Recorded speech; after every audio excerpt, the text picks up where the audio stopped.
আমি বাংলাদেশি, আমি একজন বাংলাদেশি হিসাবে বলছি, আমার বাংলাদেশের যেখানে যেখানে আপনারা আঘাত করবেন সেখানে থেকেই আমরা যুদ্ধ ঘোষণা করব।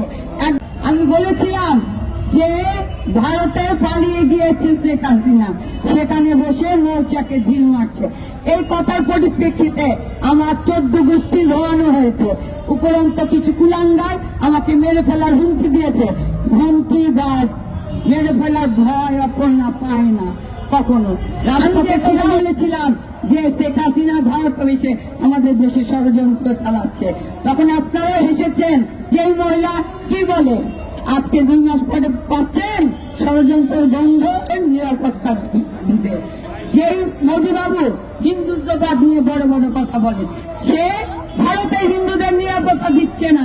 আপনি আর দেখেন তথাগত রায়ের বক্তব্য শুনেন, মোদবাবু শুভেন্দুরা কি করছে, তারা তাদের ভারতটাকেই লুটে পুটে খাচ্ছে।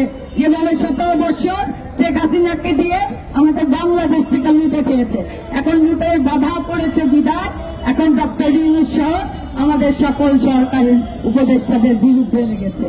আমাদের সরকারি উপদেষ্টার কাজ কি ছিল? অন্তর্বর্তী সরকারের কাজ, তারা প্রশাসনকে সংস্কার করে অন্তর্বর্তীকালীন একটি সরকারের মাধ্যমে সুষ্ঠু নির্বাচন নিবে, যেখানে আমাদের গণতন্ত্র ফিরে পাবো, যেখানে আমাদের ভোটের অধিকার ফিরে পাবো, যেখানে আমাদের ভাতের অধিকার ফিরে পাবো। সেটাই হলো তাদের দায়িত্ব।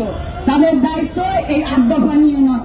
তারপরে কিন্তু 8 দফা যদি যৌক্তিক হয়, তার পাশে আমরা সবে আছি, এই কথা কিন্তু বলা হয়েছে।